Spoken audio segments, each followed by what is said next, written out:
반짝이는 눈빛 눈이 부셔 매일 날 감싸주는 손길.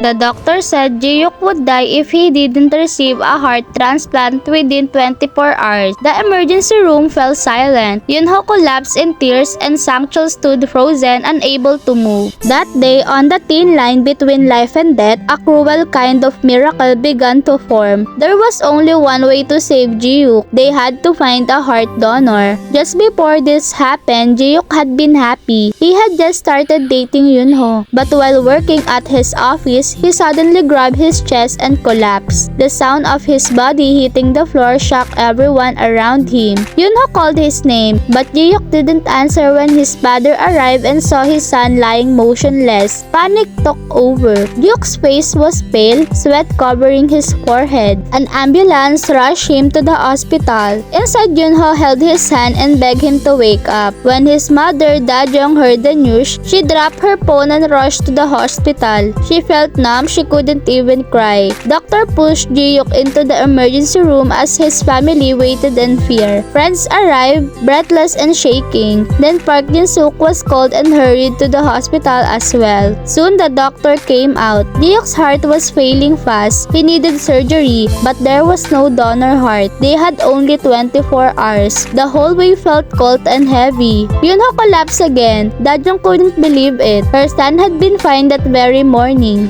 She broke down, saying she couldn't live without him. The doctor said all they could do was wait for a donor. Everyone felt hopeless until Park Seong Jae stepped forward. He said he would find a way. He began calling everyone he knew, searching desperately for a donor. Meanwhile, the ICU was filled with fear and silence. Sang-chul stood with clenched fists, praying in his heart. Da-jung suddenly collapsed from exhaustion and stress. Nurses rushed to help her. Hearing the chaos, Ji-hyuk quickly moved his finger. He was brought into the room barely conscious, breathing through an oxygen mask. He looked at his family and held his mother's hand tightly. Her tears fell as their cold hand touched. Ji-hyuk didn't let go. With great effort, he smiled and told her he would stay by her side. His voice was calm but his eyes were full of pain. 'Cause you are beautiful.